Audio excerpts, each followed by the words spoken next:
trazendo um tema que é interessante na frente do bem.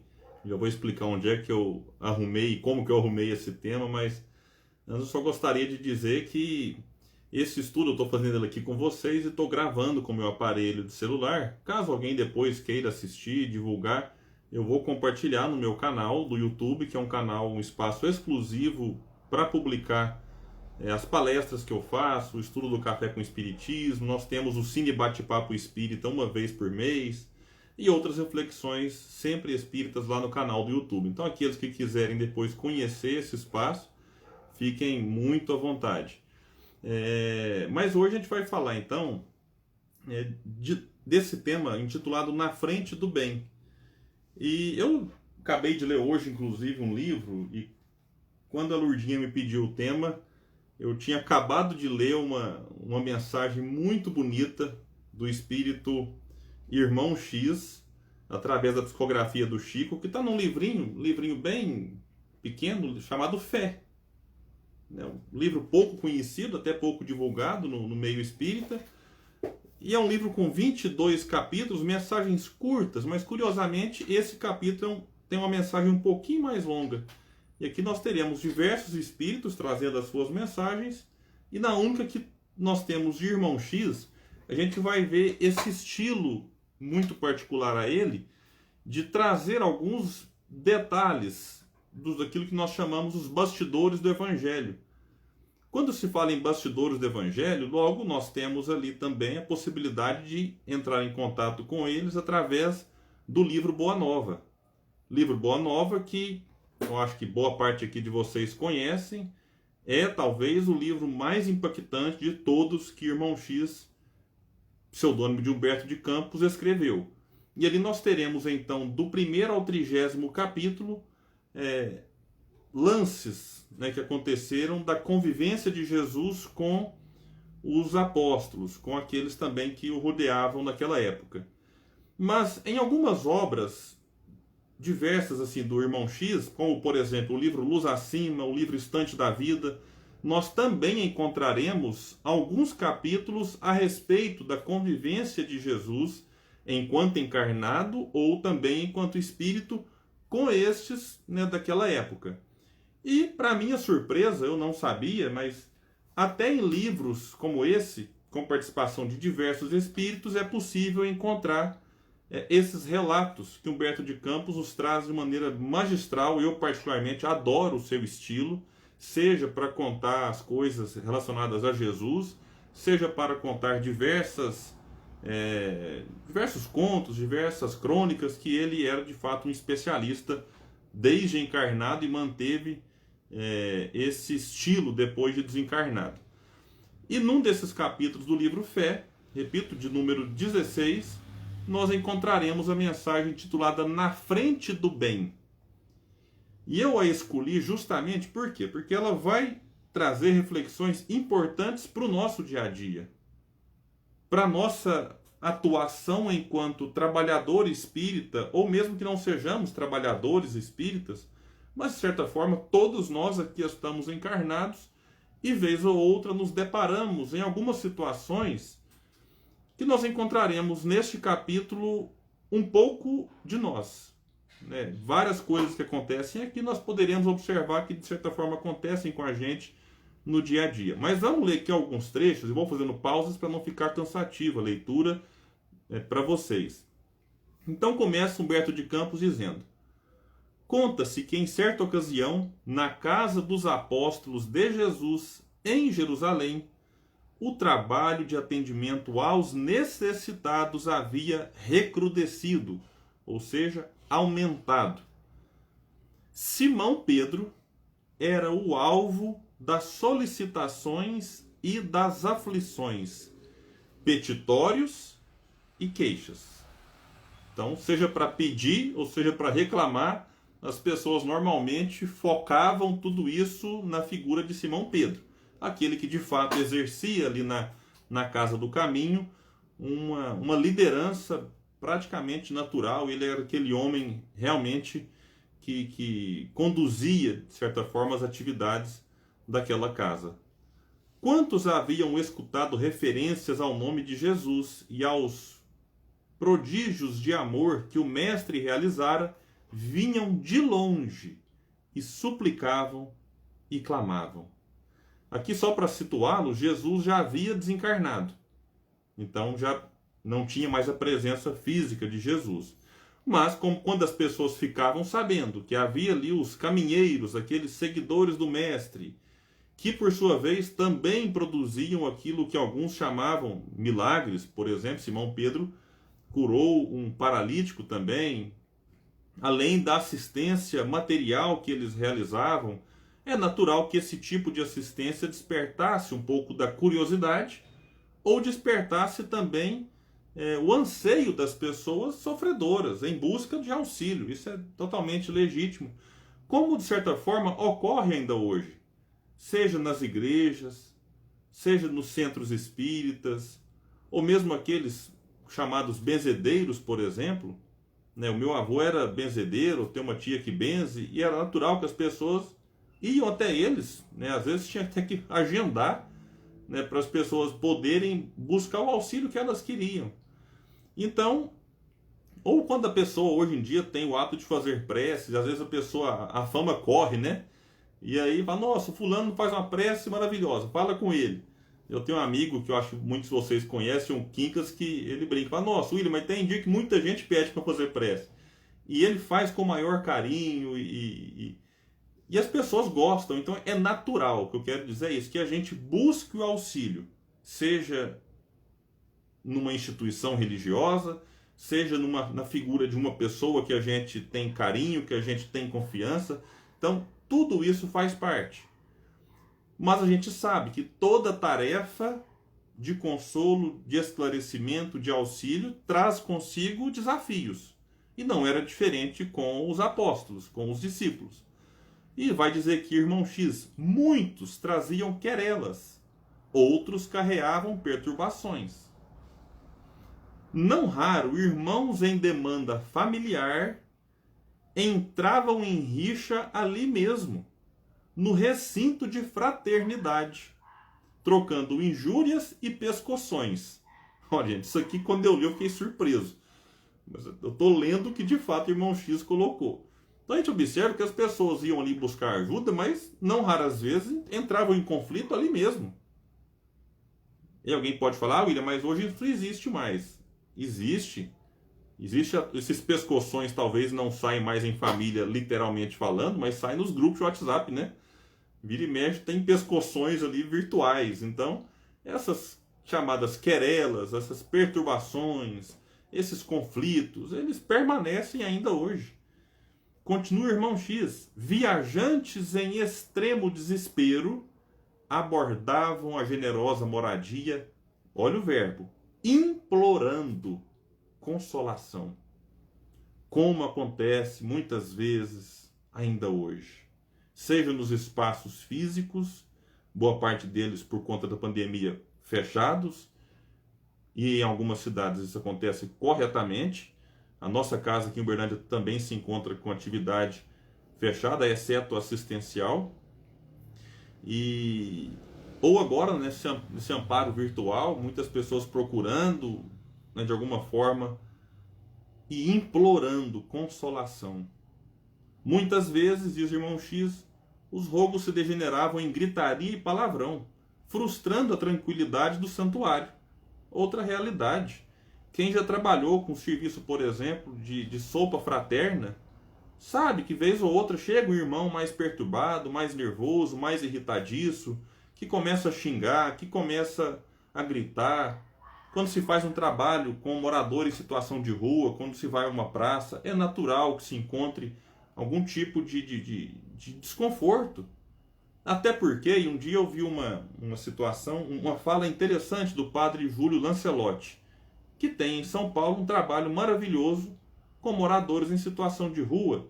E ele dizia o seguinte, que a gente às vezes fica nervoso com o fato dos moradores em situação de rua estarem nervosos. Claro que alguns deles sob efeito de entorpecentes. Só que a reflexão que ele faz é a seguinte: a gente reclama deles como se aqueles chamados normais, aqueles que têm lares para morar, não tivessem também os seus momentos de irritação. Então a gente às vezes cobra de um morador de rua, a gente às vezes cobra de alguém que vai no nosso centro buscar uma sopa, um comportamento que nem a gente consegue ter o tempo todo nas nossas casas. Ou até quando vamos consumir num shopping center, num aeroporto, a gente às vezes lá perde a paciência também. Então por que que eles, vivendo numa situação extremamente difícil, não teriam, vamos chamar assim, o direito de eventualmente não ter um comportamento que nós consideramos o correto, o ideal? Não estou dizendo que estão certos em fazer isso. É apenas para trabalhar em nós um pouco da empatia, tentar entender também que a gente não consegue ser, digamos, equilibrado 24 horas por dia. Como é que eu vou exigir equilíbrio o tempo todo daquele que vive numa situação de extrema penúria? Então, uma reflexão importante que o Padre Júlio colocou e que, de certa forma, mexeu muito comigo, porque eu era e ainda sou desses, né, que quando vai fazer um atendimento a um sofredor, você pensa que ele tem que ser o mais educado do mundo. E nem sempre é assim. E quando a gente não compreende isso, a gente se frustra e desanima e fala, vou parar de fazer porque eles estão me tratando mal. Poxa, né? Jesus não foi tratado só com flores, só com mar de rosas. Mas prosseguindo aqui na fala de Irmão X, ele vai continuar dizendo que de vez que assumia a direção do grupo, era Pedro quem mais socorria os infelizes. Eu acho maravilhosa a história, a transformação de Pedro, né? O mesmo Pedro que negou Jesus 3 vezes, o mesmo Pedro que vivia demonstrando as suas fragilidades, o Pedro que, quando Jesus é preso, arranca a espada e corta a orelha do soldado Malco, o Pedro que titubeou ali quando Jesus falou para ele caminhar sobre as águas e de repente ele fica com medo, perde a fé e começa a afundar. O Pedro que vacilou tantas vezes era aquele agora que mais socorria os infelizes. Mas por isso mesmo era mais intensamente policiado pelos olhos da crítica. E as censuras contra ele desbordavam aqui e além. Outra coisa que a gente precisa acostumar: crítica, censuras, isso faz parte. Tudo que a gente fizer, ou até se a gente não fizer, vai ter quem critica. Se você faz, tem quem critica. Se você não faz, também tem quem critica. Então a gente nunca sabe. Gandhi tem uma frase que diz mais ou menos assim, que eu não me lembro de cabeça, né, de que se você não fizer nada, você não sabe que resultados virão. Então vamos fazer, mesmo que os resultados sejam as críticas. Se a gente não fizer nada, a gente não sabe o que vai ter. Então vamos, inclusive, acolher as críticas, porque elas podem ser corretas. Elas podem fazer sentido e nos ajudar. Então, por que consentia em receber tanta gente desorientada? Como se entregava a delinquentes quando se sabia responsável pela instituição? Com que razões articulava tantas gentilezas em favor de pessoas evidentemente desclassificadas? Por que cercar-se de tantos tipos considerados malfeitores? Isso tudo eram as reflexões que se faziam, as críticas que se faziam a Simão Pedro. Ante a onda de reprovações que se fazia sempre mais alta, Tiago, filho de Alfeu, o lidador do Evangelho mais vigorosamente agarrado aos textos antigos, procurou Simão e comunicou-lhe a decisão de afastar-se. Não tolerava a situação que categorizava por desequilíbrio e desordem. Então, Tiago, filho de Alfeu, olha aquela situação toda, tudo que eu descrevi até este momento, e categoriza isso como desequilíbrio e desordem. E ele, muito apegado aos textos antigos, às escrituras, ele decide então afastar-se. Dali em diante habitaria um tugúrio, casebre, isolado na saída para Jope. E o que ele queria? Ele aspirava à meditação e ao repouso. ansiava por sossego na vida espiritual. Aí quando a gente olha para essa situação, fala, opa, me encaixei nisso aí, eu também quero sossego na vida espiritual, né? Ainda mais 2020 conturbado igual isso, eu tô louco para virar o calendário, para vem 2021, né? Vem com a vacina, vem com um pouco da volta à normalidade, porque 2020 já deu, né? Então todo mundo quer um pouco de sossego espiritual, quer um pouco de repouso. É que a gente pensou que a pandemia nos traria repouso, né? Eu lembro lá no começo, em março, a gente mal sabia o que nos esperava, a gente falava assim, nossa, agora é bom pra gente dar uma descansada, dar uma desacelerada, dar uma quietada, ficar mais sossegado. Agora eu olho para trás e penso, ah, sabe de nada, inocente, né? Onde a gente veio se meter, não tem nada de repouso. Às vezes o corpo está até repousando, né? Porque, né, eu particularmente só saio de casa na extrema necessidade. Eu consigo trabalhar em home office, então eu não saio nem para trabalhar. Então a gente está aqui em casa 24 horas por dia, mas sossego mesmo não tem, né? Então as demandas mudaram e em alguns aspectos foi ótimo. Porque já pensou se eu não estivesse fazendo live, se eu não estivesse participando de estudo virtual? Então isso é maravilhoso, as demandas, né, profissionais mudaram, né, em alguns aspectos para melhor, em alguns outros para pior. A questão é a gente se adaptar a isso tudo, porque vai passar. Todo sofrimento tem data de validade, ninguém sofre eternamente. Então isso vai passar, isso vai acabar. Agora, uma reflexão muito bonita do irmão Expedito no livro Palavras Amigas, psicografia do Júlio Carvalho, ele nos provoca uma reflexão interessante. Tudo passa, mas o que é que a gente tira daquilo que passou? Então, esse é um ponto, porque a pandemia vai passar. Então a gente quer sossego, é natural que a gente queira isso, não vamos recriminar e condenar. Mas vai passar, e aí o que é que eu vou tirar de tudo isso? O que é que eu vou levar comigo da pandemia? Porque se eu não levar nada da pandemia, nenhuma empatiazinha a mais, nenhum respeito a mais pelo outro, daqui a pouco eu desencarno e eu serei convidado a reencarnar em outro planeta que vai passar por uma pandemia.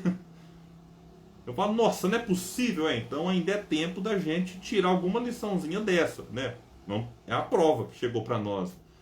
Então vamos olhar para essa prova como um aluno e falar, opa, deixa eu tentar entender o que é que a professora vida quer me ensinar. Porque senão essa professora nos coloca numa situação, não por punição, não por maldade, mas nos coloca numa situação parecida, porque nunca nada é igual uma coisa a outra, para que a gente retire as lições que nós estamos ignorando nesta pandemia. Mas voltando a Tiago, buscou então um repouso. Simão tentou acalmá-lo. Olha, Simão não é daqueles assim, quer afastar, que afaste então, né? Simão tentou acalmá-lo, prometeu condições melhores em futuro próximo. Apequenou-se e pediu a reconsideração do companheiro, ou seja, ele fez a sua parte. Mas de nada adiantou. E aqui, quando a gente pensa em se isolar do mundo por conta dos problemas do mundo, eu preciso trazer uma questão que Kardec desmembra no Livro dos Espíritos, a 770. Que ele pergunta assim: que se deve pensar dos que vivem em absoluta reclusão para fugir ao pernicioso contato do mundo? Resposta dos Espíritos: duplo egoísmo. E aí Kardec, não satisfeito, fala: mas não será meritório esse retraimento se tiver por fim uma expiação, impondo-se àquele que o busca uma privação penosa? Que tem gente que fala assim, não, mas eu vou me isolar para que eu possa sofrer mais. Aí a resposta é: fazer maior soma de bem do que de mal constitui a melhor expiação, evitando um mal aquele que por tal motivo se insula cai noutro, pois esquece a lei de amor e de caridade, momentaneamente esquecida por Tiago. E aí, Tiago vai continuar, irmão X, porém, foi inflexível não aceitou os pedidos de Simão Pedro. Ah, William, por que não aceitou? Porque tem livre-arbítrio. Ele é senhor das próprias decisões, como nós todos somos. Só que toda escolha tem consequência. Em dias rápidos, Tiago promoveu a mudança e encasulou-se em risonha choupana, rodeada de verdura e batida de sol. Ali se confiava ao estudo dos apontamentos evangélicos. Então, ele foi fazer o quê? Estudar o evangelho. Tratava de flores, admirava os insetos e louvava o Senhor através das orações de hora certa. Disciplina, olha que interessante. Quando eu li isso aqui, quase que eu pensei, mas que maravilha. Buscar isolamento para estudar o evangelho, tratar de planta, coisa maravilhosa, admirar o inseto. Essa semana mesmo uma abelha morreu, eu peguei finalmente, que bonito o inseto, até lembrei de mim mesmo, admirando o inseto. E louvar o Senhor. Vamos rezar, vamos isolar para rezar, para estudar. E aí? Escoaram-se dias, semanas, meses. Tiago, insulado em quietude e reflexão, recordava Jesus com inexprimível saudade.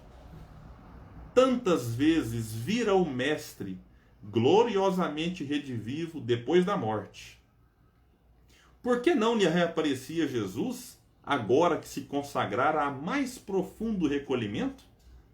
Não se achava ali plenamente disponível entre o silêncio e a oração? Perguntas que ele se fazia. Falava, poxa, eu estava naquele turbilhão de coisas, Jesus aparecia. Agora eu estou aqui recolhido, quietinho, meditando, orando, e Jesus não aparece. Uma noite surgiu em que a ausência do mestre mais lhe pesava na alma. Concentrou-se em rogativa, lembrou e chorou. E chorava quando viu alguém a se lhe beirar do refúgio, banhado de luar. Então ele estava sozinho e percebe alguém se aproximando. Extasiado, o apóstolo reconheceu o itinerante, que afinal se lhe revelou aureolado de luz. Era o Cristo de Deus.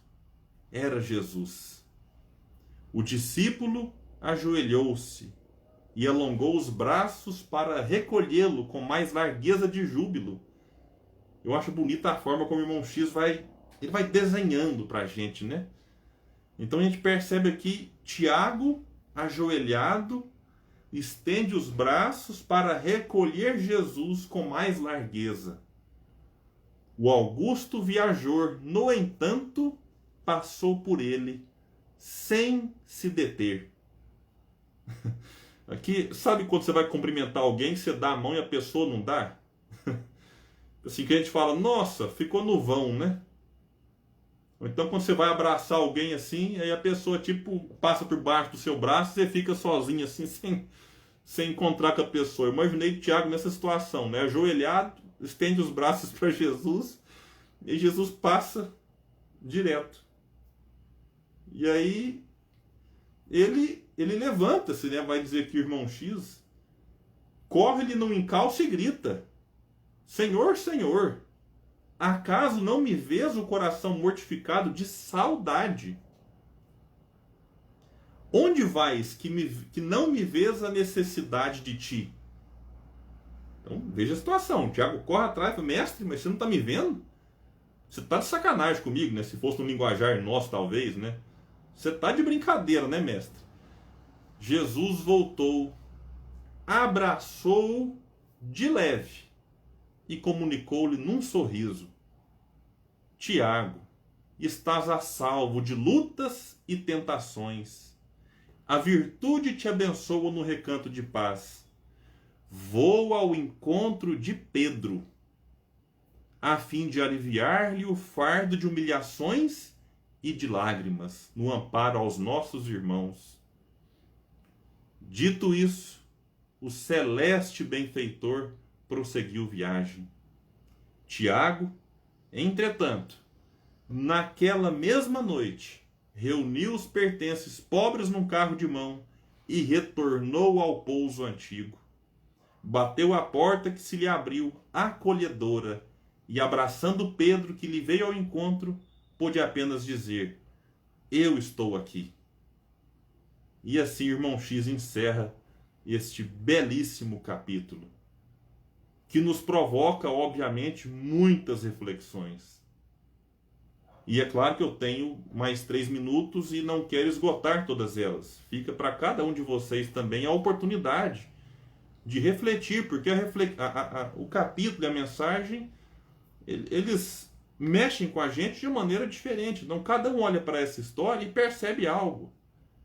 O que eu pude refletir é porque muitas vezes nós de fato nos sentimos sozinhos, isolados, desamparados, mesmo quando estamos perto de alguém. A situação aqui física de Tiago era um isolamento mesmo, ele se isolou fisicamente. Só que em muitas ocasiões nós estamos isolados espiritualmente, mesmo que fisicamente estejamos perto de alguém. Às vezes estamos numa instituição espírita cheia de gente, mas estamos nos sentindo isolados. E a grande pergunta é: será que nós estamos dispostos a servir para perceber a companhia de Jesus? Porque o que eu tenho comigo é que Jesus não fica assim: eu só vou aonde tiver gente ajudando. Não.